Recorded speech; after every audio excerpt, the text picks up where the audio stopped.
We've got to protect our children. They need our hands. We've got to stand up. Yeah, stand.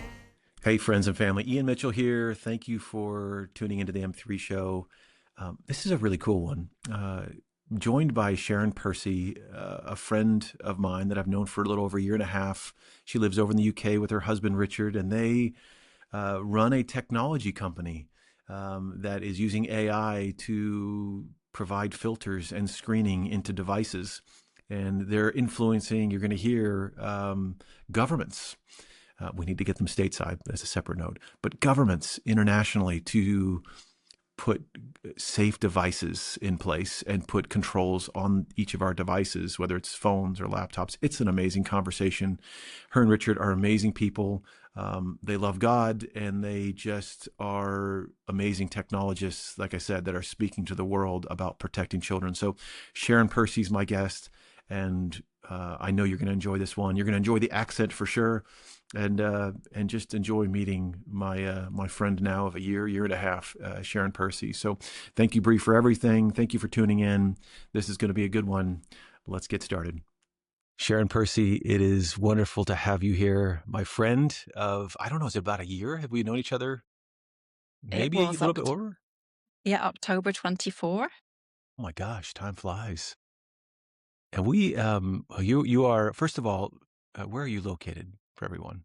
I love So your I'm accents. located, yes, East Anglia. I'm actually Northern Irish, so it's a slightly different accent. But Richard, my husband, and I live in Suffolk, which is East Anglia, about an hour northeast of London in the United And Kingdom. what I see behind you, is it a background or is it your real yard? Yeah, that's our back garden. You're looking very green Beautiful. because there's a lot of rain here. Well, it's beautiful. And so you and I met, now over a year and a half ago, and we're about to be with each other again in a month or so, in Texas. And maybe where did we meet if for the group? So we met through our kind of joint passion and purpose of fighting and stopping human trafficking. And it was an event called Clapham Accelerator, which is set up to draw organizations and communities together to put behind them any commercial or any other reason other than getting together and helping each other and selflessly collaborate to sort of more together. So joining together to achieve more. And yeah, it's a hugely successful group. It's been amazing to see so many entrepreneurs, and you and Richard are, I mean, one of the most celebrated, and deservingly so, because of the work that you both have been doing and what we've seen around kind of what you're doing now. And we'll talk about that in a second. But it's amazing to me to be in a group of, I don't know, 100 to 150 people that some are in the anti-human trafficking business, some are in all kinds of businesses, some are in with survivor organizations, but there's a lot of just general technologists and just really high-powered people gathered together. And it's magic what happens. You know, we get together at these events twice a year. And we, for those that are not familiar with it, and we get together and we have really hard conversations, but then there's a lot of energy and excitement as we kind of come together to figure out how we can collaborate to protect people from human trafficking and children from being exploited. It's pure. I mean, it's amazing. It is not a faith-based initiative, but God's at the center of a lot of what we do. Not everyone there is a Christian or a believer in God, but it's amazing to me to see what happens over the course of 2 or 3 days. It's pure magic is what it is. It is, because I think it's a super complex problem. And what we do is we explore right from the beginning, right through to the end.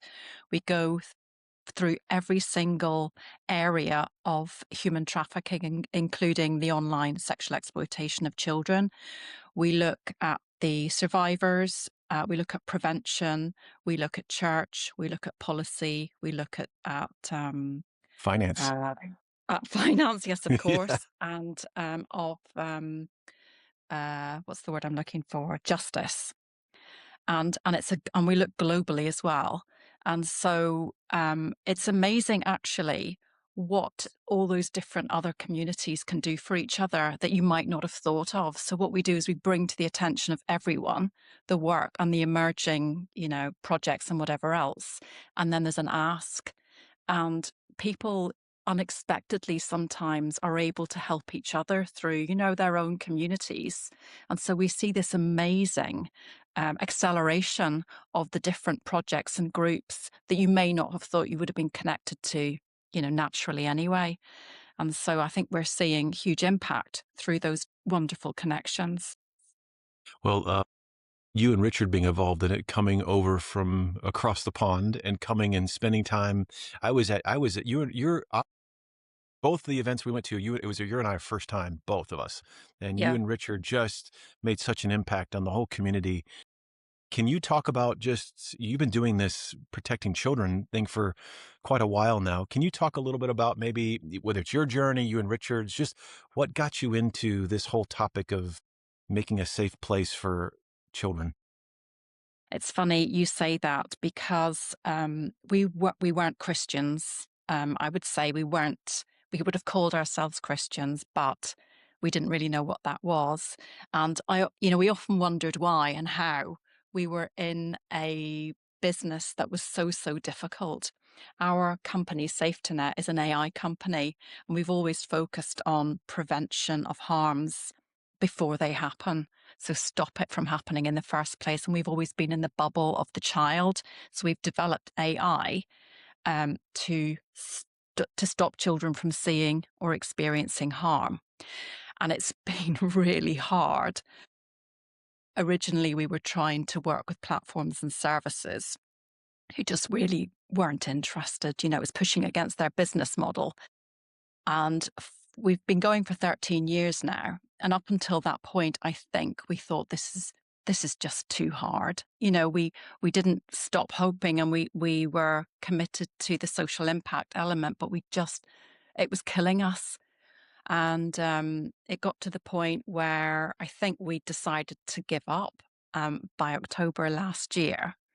And we got introduced to Eagle Ventures, who describe, they're a social impact October of fund. 2024, though, right? So it's the year before, actually. So it was around the time you were actually coming. So I can continue your story, but it was 2024 that you almost gave up. I did. 2024.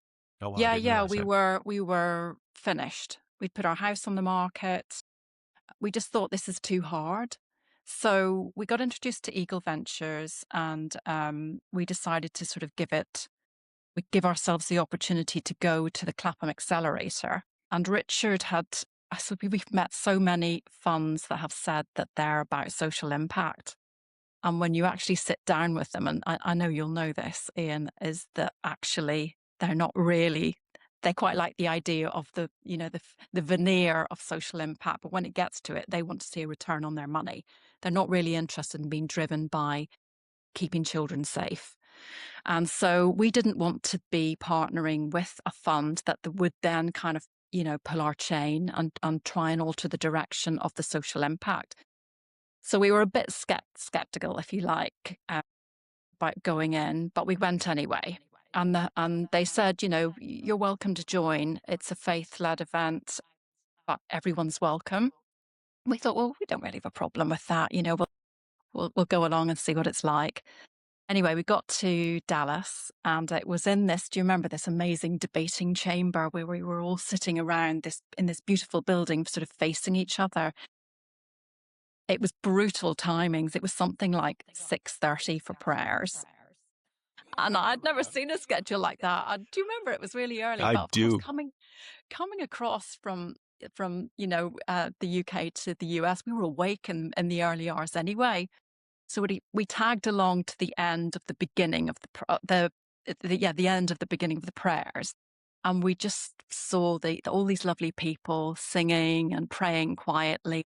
Beautiful air of, I don't know, preparation and kind of mental alignment, and everybody that we met just seemed to leave their egos, their business requirements, their lives at the door, and they walked in and entered that environment, I don't know, in faith and good faith, to do the job that we were there to do, to help everyone. So on the first day, we just saw nothing but people, nobody asking what's in it for me, but people reaching out and helping each other for the good of the effort of stopping human trafficking.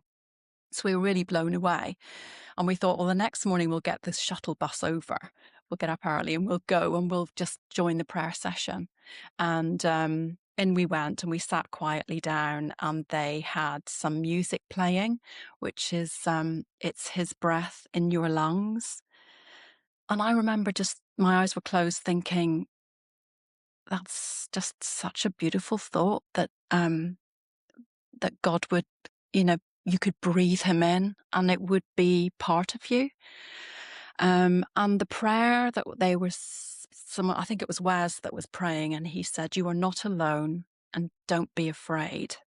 And I just know that Richard, my husband, who's CEO, he felt utterly alone. He felt darkness. He felt fear from all, the shareholders that have put their life savings into our business, and that really weighs heavily on him. And he felt so alone. And I knew those words were speaking to him. And I just started crying and crying and crying. And I opened my eyes and looked at my husband, Richard, and he was crying so much. And we were both, these two Brits, crying our eyes out in, what we felt was an important business event. So we were a bit embarrassed.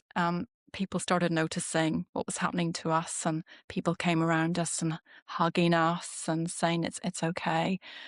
And we realized that it was the Holy Spirit, and that that at that moment we both came to faith.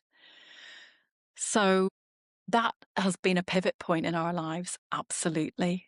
And the fact that it happened there at Clapham, amongst these organizations and people trying to fight human trafficking, has been a real message of hope to us. It was like, don't give up. We then learned about what the Holy Spirit is. I mean, we didn't even know. We've since understood what the Holy Spirit is, and we feel that it's revealed our purpose and why it's been so tough and why it's not easy to do this work. But we realize we've got to stick with it. And so following that particular event in our business and in our lives, it felt like everything changed for the better. We got investment. Our tech then started working amazingly off the back of it. We've got lots of contracts and things. So that moment that you were there was the changing, our rebirth, and the beginning of our Christian lives. Well, God's timing's perfect. It's amazing how you came ready to give up, and then that whole event happened. That's just so powerful and not a coincidence. And so, can we talk about your and Richard's passion of what is specifically when you say protecting people online? What does that mean? So, what do you feel like your assignment is? Your what's behind the tech and the problem you're really trying to solve? What's the problem there that you're trying to go after? So the problem is what every parent knows already, is that children are being sexualized online on their devices. It is the exposure to the content.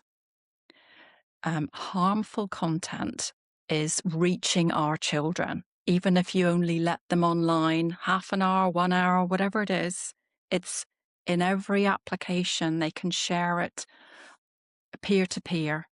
They can send it in encrypted messages. They can see it on streamed. Everything they see, they're vulnerable, and everything they share, they're vulnerable to sharing, and they're speaking to people we don't know who they are. So it's a hugely complex problem. And over the years, we've developed a lot of different solutions. My husband's got a background in tech and developing innovative tech, AI. But what we've homed in to do is to create an algorithm that is able to detect harmful image-based content. And we were able to work with the Internet Watch Foundation in the UK, which is the not-for-profit organisation that is allowed by UK government to pull down harmful sexual images of children from the internet and then categorize it in line with UK sentencing laws so that people can then be held accountable and go to jail for reaching children and abusing them. But our technology is also trained to detect pornography, so legal but harmful content. So any explicit imagery is also added to the content that we block. So it's explicit imagery and child sexual abuse material. So if you like, it's a sort of an algorithm. It's called a classifier that analyzes images in real time, super, super fast and highly accurate. And when we embed it into the operating system of a smart device, it can't be removed. It becomes part of the technology itself. And then it sits at the screen rendering layer. So across every single application, every messaging app, the browser, the camera, everything, all passes through our AI just at a mini micro millisecond before it gets rendered to the screen. And our tech either says yes or no. It says yes if it's pornography or explicit content, so it won't render it to the screen, but for everything else, just works as usual. And the other place it gets embedded is into the camera for the broadcasting. Because what we worry, of course, is our children are talking to somebody who isn't who they say they are, and they then end up live streaming themselves or sending images that, then can't be ever retrieved and pulled down. So it gets embedded at those two parts of the operating system, and it creates a device that is then incompatible with pornography or child sexual abuse material. That is the most impactful deployment of technology like that. And it means that rather than going after platforms and services one by one, which is whack-a-mole, because, predators just take children from one to the other, or they just share it using airdrop. When it's on the device, it's just across everything. And so it's the much more impactful way of keeping children safe. Well, having three kids of my own and having walked through this with especially the two boys and even myself, the keeping your eyes safe is can't overstate the importance of that enough. I think I've shared before, but like my oldest discovered pornography, fell into it, didn't go looking for it at 10 years old, and he's now 20, and it creates this not lifelong, we try to break it off, but it's this constant battle of and he's really trying to make sure that he's caring for his eyes and what goes in. I always teach that we're a computer.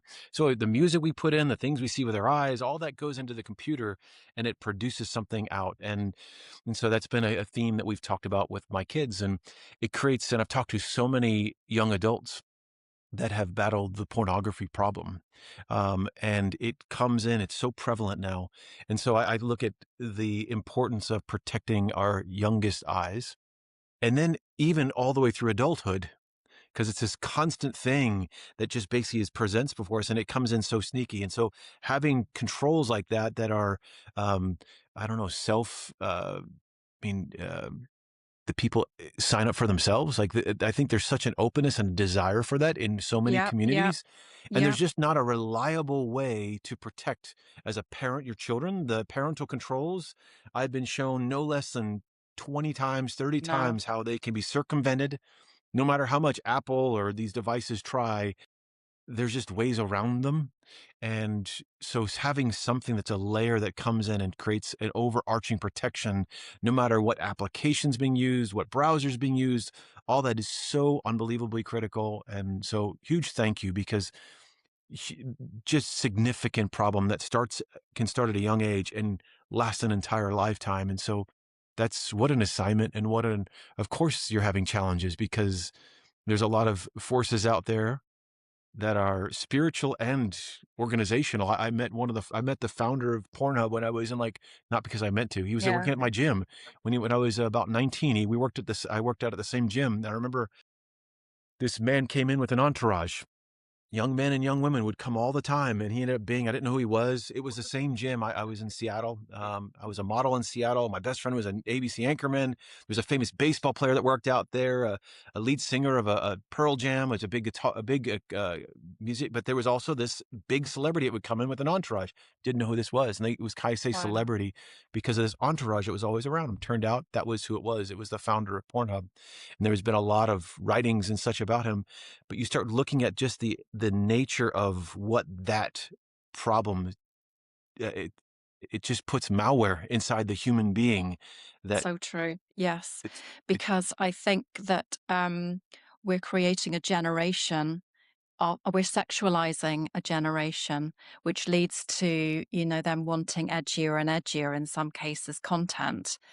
And the tragedy is that actually these young people, some of them, a small proportion, end up then being the consumers of the child sexual exploitation material.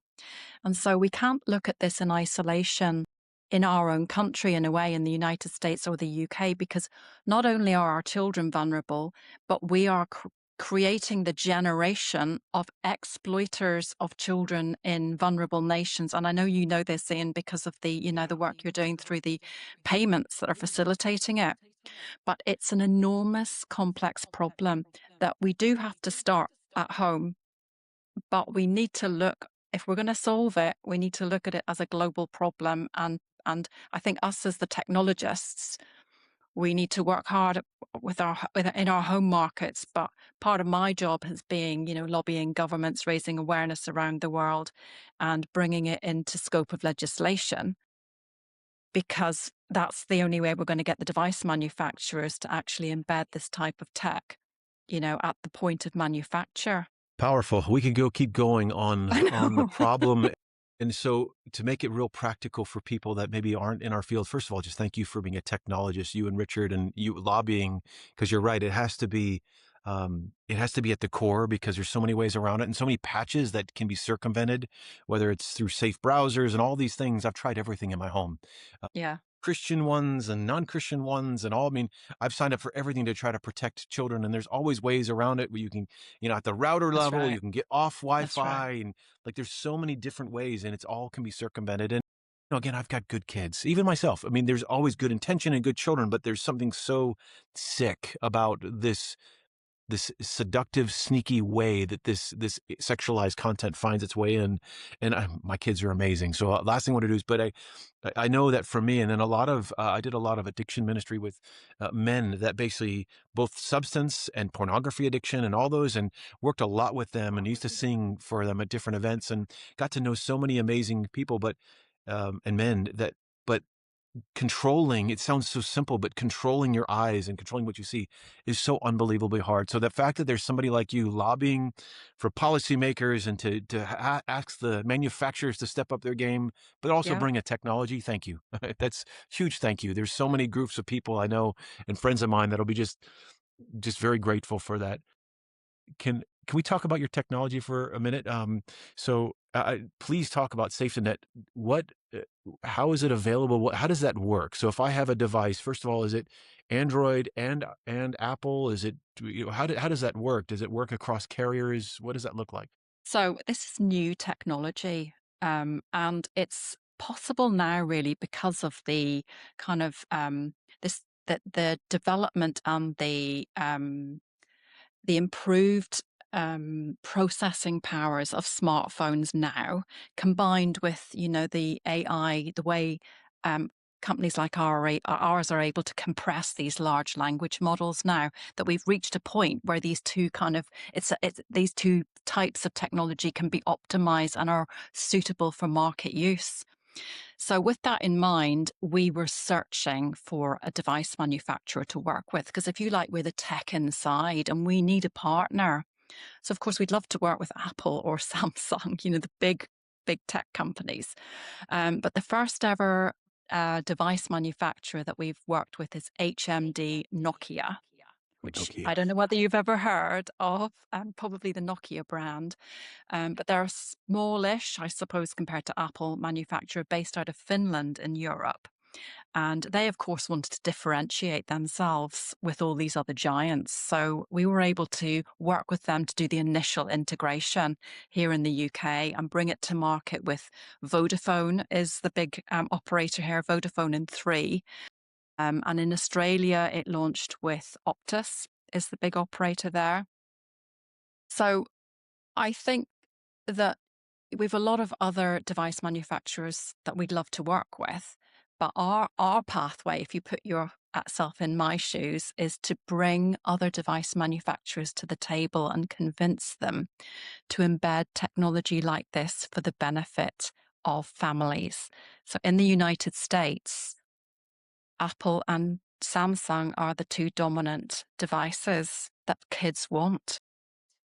So either we work with those 2 manufacturers or we get parents to say to their kids, well, I'm sorry, those are not safe devices at the moment. The HMD device is not launched in the USA yet.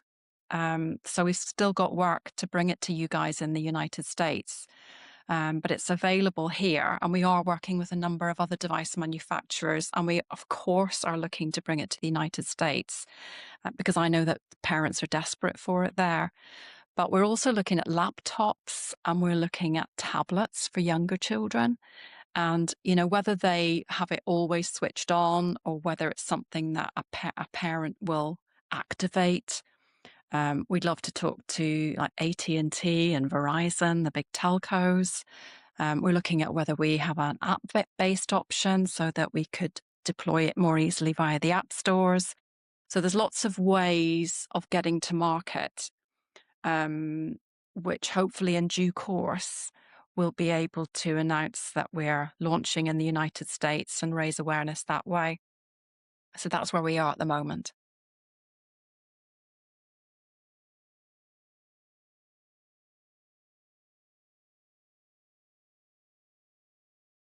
Did an email introduction for you, but I just felt the prompting to go and re-stir that up, because we have to get technologies like yours everywhere so that there's because I do think it has to be at the device level, because there's so many ways to circumvent it at a network level and at a carrier level. And so to me, that's going to be so powerful.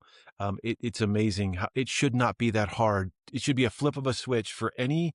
I've always dreamt for this for 15 years, 20 years, when I would go around and talk about this. Is there should be a switch at a carrier level saying, I never want this content, any content like this, to ever come to my device, and it should not be at a router or it should literally be an on-off switch to say, I want to live a clean life of this. Like, that should be that simple, and there should never be a way around it.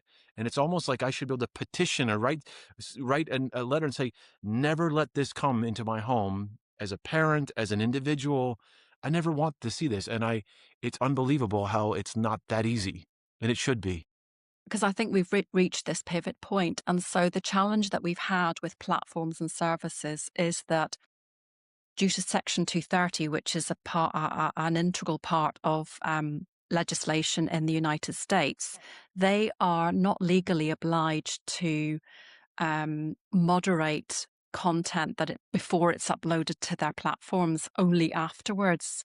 So they only respond reactively to content, harmful content to children, if it's reported, which often it isn't.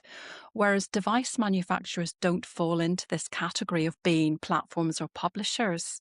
They're devices. And of course, they have a market of millions of parents who are desperate for something. So I think this is why this is an exciting, almost business model as well, because we have a completely different scenario of a safe marketplace, potentially, and a healthy marketplace and social impact. So I'm not saying that we stop beating up platforms and services. We should still do that. But this is another layer in the sandwich of all the Swiss cheese, we used to call it, with the holes in it. So all the different solutions, let's layer them all together. And, ultimately we'll have protection. It's not just going to be with us, because there's other harms to children. But when we layer one on top of the other, we get more and more and more safety. And we're putting porn back up on the top shelf where it used to be when you and I were young. It wasn't accessible. And that's what we need to do again. Thank you for doing this, and thank you. I'm thankful to, well, God first of all, and then that there's groups like Clapham that can reinvigorate a power couple like you and Richard that just have a heart for this and are using it. You're using technology for good, for lack of, it's been said over and over again, but that's what it is. And when we start talking about AI and some of these technologies that scare a lot of people, well, you're an example of an organization that's saying, this is here to stay. How can we take technology and it's actually allowing us to scale protection, which I don't think is a message that we hear enough, is that actually technology is not all scary. The fact that going down this path with advanced AI is actually something in the right hands can be solve some issues that have been growing in problems for a long time. So you're a great example, an encouraging example of that. Mm. Thank you. Well, AI for good, yes. So let's talk. So just as my last question to you, so as what would be your advice to any parent or guardian that is wanting to protect their family life and their home life? Well, what we've discovered is that the consumers have got the power. And, the challenge that we have is raising awareness around the art of the possible, as we describe it. We're a very small voice. And I think people are often scared of technology, and AI sounds like quite a negative word. But it, I think what my ask would be for parents to vote with their feet. Now, currently, we don't have our technology available in the United States, but it exists and it could be. And, I think in time, I'd like to see the consumers calling out for this type of technology and don't take a phone if it isn't safe and it doesn't have technology like Harmblock. Now you know it exists. Start asking for it, lobby for it. You know, i- Anyone that you know in these telcos or these device manufacturers, let's put pressure on them, on policymakers, because this technology now exists, and if we can develop it, others can as well. So that's what I would say: vote with your feet. Don't take a device that doesn't have image classification in it. And so in a country like the US where it's hard to find something like, I mean, in UK, I would be signed up for your devices and Nokia. That was my first phone, like so many of us. They made some amazing phones early on. Uh, and I know you're not in the US, but I know you do a lot of work with a lot of folks here where we don't have devices that have safe kind of what does lobbying look like in the US? Is it just sending an email to our state people? Like what does that look like? Because I think for me, when I hear this, and I'm not an overly political person, I know what to do on the financial community, but what does that mean? Like to send emails? If there's no device I can buy, what do I do? So I will say it's going to be coming soon in the United States. I know I'm sounding a little bit wishy-washy, because to just say to the average person, if you know a device manufacturer, most people don't. Um, it is coming soon. And yeah, you can contact. I don't know how it works in the UK. We have members of parliament, so we're able to reach out to your local representative to raise awareness about bringing the device into scope of legislation. I did actually. Richard and I were able to get a meeting in the First Lady's office, thanks to God. And we have, demonstrated our technology it wasn't to her face to face, unfortunately, but to her team. So it is in the ether. They do know about these sorts of things. Um, so I'm sorry I can't be a bit more No, it's direct perfect. about that, but certainly when we have devices coming to market in the United States, which will be soon, I will let you know, and hopefully we Yeah, can can I raise have you back awareness that on way. when when you're in the stateside? Can I have you back on? Definitely. Yeah, if you're Let's happy, make I'd love let's to. make a Yes, big deal please. about it. Yeah, and on all my platforms, I'd love to make a big deal about it because I know this is something that even in the financial community, when I have conversations and after I get off stage talking about, child exploitation, I have parents. And I remember one woman, she was still pregnant and she was, 8 months pregnant. And she came with tears in her eyes saying, how am I going to bring a child into this world with so much, Yeah. let alone parents of, that are senior leaders at banks coming and saying my child was targeted with sextortion, and your system would have protected that because they can't take images of themselves. And so how do I, and so to me, a solution like yours is absolutely what we need. So I would say, one, to everybody, like, we need to be praying that technologies like Sharon and Richard's are made available in the US, and that there's a general change of not saying pornography is legal here. So it's not even coming up against the machine that's billions and billions of dollars as this machine, but it's actually giving us a path around it so that we can avoid it. That's what we need to be praying. And there are a lot of wonderful people that are trying to take down the organization of pornography. But I think technologies like yours help us to individually, as a home and individuals, make decisions to secure and saying, we don't want any part of that world. It may exist, but I don't need to be a part of it. And it's so powerful. We describe it almost, your child as the little mustard seed.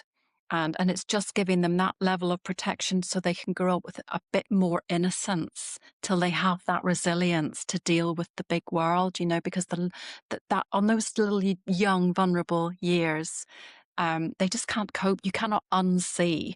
And it's frightening them about what the expectation of, a healthy relationship is when you're older and you can deal with it. So I think, even just to protect those little saplings of our children till they can grow into healthy young adults is just so vital. So parents, stay involved in what your kids see, even when we don't have these protections. I know for me, I thought I put on the parental controls over 10 years ago, and it just didn't work. So just giving your kid a device and walking away is not good enough anymore. And so we need to secure what we can do in the short term is secure our routers and our networks and put on the parental controls the best we can, but support solutions like Sharon and Richard. So thank you so much for your heart. It's such a blessing, the fact that the two of you didn't give up. Huge thank you to the Clapham Network and Scott and Vip and Wes and all those guys that were a part of, and the whole group of community of people that came around you, because the world would be far less safe without you and Richard still involved. And we'll be praying for more success and for you to come to North America very quickly. So a lot of favor there. Thank you. Thank you, Sharon, for who the both of you are. And thank you for joining me here. It's truly a blessing. Thank you for having me. It's been great to get to know you as a friend. So say hi to Richard for me. And thank you. If you enjoyed the M3 show and you want to watch all the new releases, click subscribe. You know how it works. Secondly, if you want to support my nonprofit, the one I established to fight human crimes like child exploitation and human trafficking and scams, click the QR code, scan it, make a donation. That would be hugely appreciated. And if you want to stay updated on all the music, again, I release music regularly.